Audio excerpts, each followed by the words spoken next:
quelles sont les 3 questions fondamentales auxquelles tu dois répondre si tu veux susciter de l'intérêt auprès de tes prospects? Eh ben, c'est ce qu'on va voir dans cette vidéo ensemble. Salut, c'est Chris du programme Shoryuken, j'espère que tu vas super bien. Cette vidéo, elle va t'intéresser si tu es à ton compte, tu es indépendant, tu es freelance, et que tu arrives, tu parles à beaucoup de monde, et en face, il n'y a pas vraiment de feedback. En face, tu te dis, mais qu'est-ce qui se passe? Je rencontre du monde, j'explique ce que je fais, et ça ne réagit pas.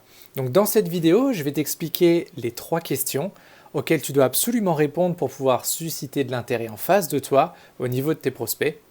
Et déjà, on va commencer par la question 1, et à mon avis, celle-là, tu t'y attends pas. La question numéro 1, ou plutôt la première interrogation que ton prospect il a, c'est par rapport à toi. Donc en 1, il se dit, est-ce que la personne en face de moi, je l'aime bien, ou c'est un gros con? C'est aussi simple que ça. Donc tout d'abord, cette première interrogation, tout le monde l'a. De manière consciente ou inconsciente, c'est pas là le problème, mais tout le monde se demande, tiens, là je rencontre quelqu'un pour la première fois, est-ce que cette personne, elle cadre bien dans mon environnement? Ou est-ce que déjà, rien que de la voir, rien que de l'entendre, insupportable? Je suis sûr que ça t'est déjà arrivé. Ça t'est déjà arrivé, d'ailleurs peut-être même dans les deux sens, mais souvent, tu vas peut-être même te souvenir d'une personne à qui tu as discuté 15 secondes. Ou alors tu l'as juste entendu se présenter et tu t'es dit ah, insupportable cette personne. Next. Ok? Ça, c'est la première chose à laquelle tes prospects pensent, c'est à voir si tu rentres ou pas dans leur univers. Et bien là, il n'y a pas 36 solutions. Pendant des années, pendant presque 15 ans en fait, quand j'étais beaucoup plus sur le terrain et quand je formais des vendeurs aussi, on nous indiquait, on nous forçait limite à être des caméléons pour plaire à tout le monde.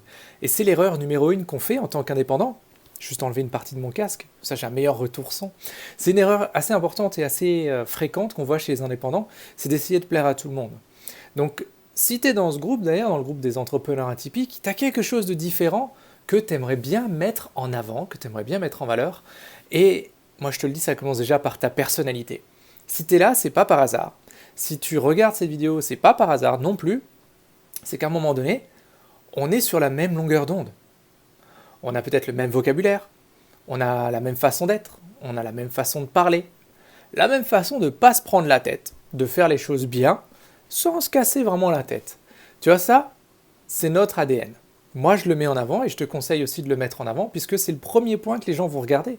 C'est est-ce que la personne qui est en face de moi, elle est fake, c'est-à-dire elle surjoue, tu vois qu'il y a un truc qui colle pas, ou est-ce qu'elle est naturelle?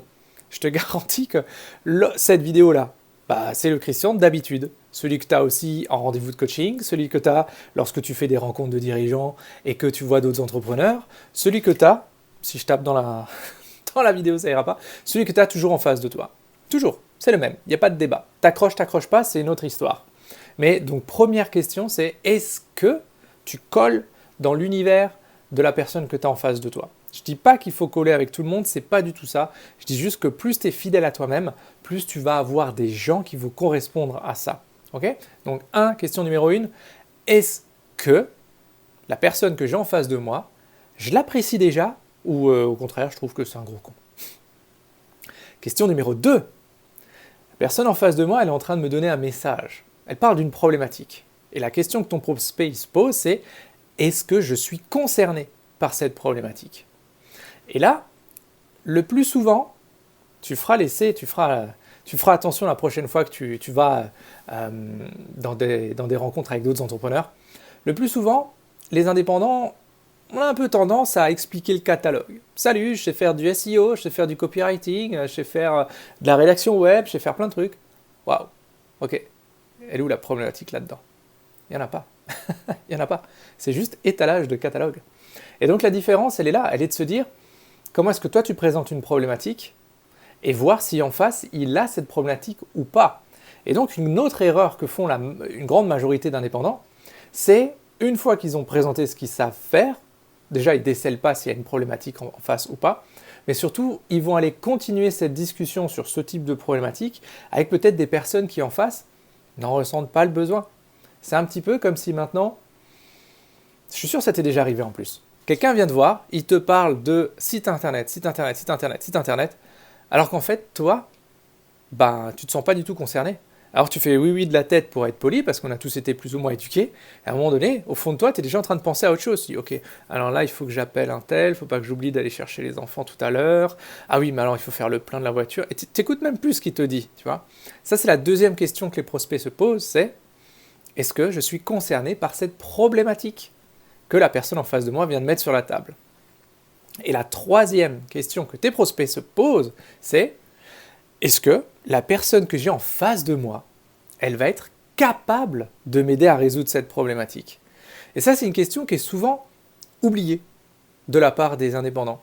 On est là, on se présente, ça plaît pas, on fait un pitch plus ou moins sympa qui explique ce qu'on arrive à résoudre, et on a oublié un truc important, c'est est-ce qu'en face, notre prospect, il nous trouve légitime ou pas? Tu vois? Par exemple, lorsque moi j'explique, je peux l'expliquer de plein de façons, mais si moi j'explique maintenant, voilà, je suis coach, mentor et surtout formateur en développement commercial. Ok, jusque-là, ça veut rien dire.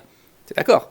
Par contre, la problématique que je règle, c'est si quelqu'un se pose la question, un indépendant se pose la question de j'ai pas assez de clients, ou j'ai pas les bons clients, ou j'ai pas de clients du tout, ce qui correspond à peu près à la même chose, ok, là je peux intervenir. Mais comment j'interviens? Tout simplement en donnant une partie des 15 dernières années où j'ai fait du commerce terrain, mais surtout des 3 dernières années où j'ai moi-même monté ma boîte, j'ai moi-même dû me créer un écosystème, un univers où lorsque les gens rentrent dans cet univers, déjà ils accrochent ou ils accrochent pas avec la personnalité, parce que je suis comme je suis, et j'ai pas du tout envie de retenir tout le monde. J'ai juste envie de retenir ceux qui sont comme moi. C'est pas pour rien qu'on a tous le symbole alien quand on est rentré dans le groupe, on est d'accord? Premier point. Mais surtout, deuxième point, la légitimité, je la montre au fur et à mesure.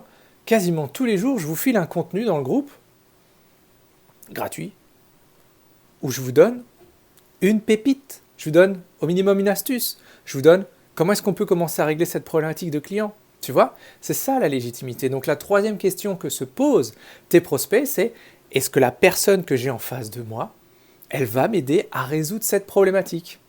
Donc voilà, je te donne à nouveau les 3 questions. La première, c'est 1. Est-ce que la personne que j'ai en face de moi, elle colle dans mon univers ou est-ce que je la trouve déjà insupportable? 2. Est-ce que la problématique dont parle cette personne, elle me concerne ou pas? Et 3. Tu te souviens? Ben oui.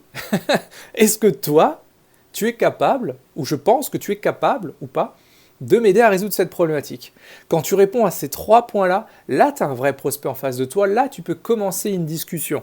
Une discussion qui, généralement, aboutit à une proposition. Accepter ou non, c'est un autre débat. Mais le plus souvent, ça aboutit à ça, ok? Juste avant de se quitter, je te mets en lien juste en dessous de la vidéo et je vais te le dicter là. Je te mets un lien sur lequel on va pouvoir discuter 15-20 minutes ensemble pour voir comment est-ce qu'on peut t'aider et si on peut t'aider. Quand je dis on, c'est moi et ma team, ou ma team et moi, tu le mets dans le sens que tu veux, à résoudre cette problématique de client. Donc ce lien, c'est christianmontero.fr, celui-là tu le connais, /flash, F-L-A-S-H. Donc là-dessus, tu cliques là-dessus, tu regardes un créneau, ça sera 15-20 minutes à tout casser. On va voir ensemble si on peut t'aider à résoudre cette problématique de client et surtout à t'aider à trouver ton identité sur ton marché qui, peut-être, est saturé pour le moment. Ok? Donc voilà, je voulais te donner ces 3 infos, ces 3 éléments importants, ces 3 questions que se posent tes prospects. Et puis je te dis à tout de suite sur le groupe, bien évidemment. À plus.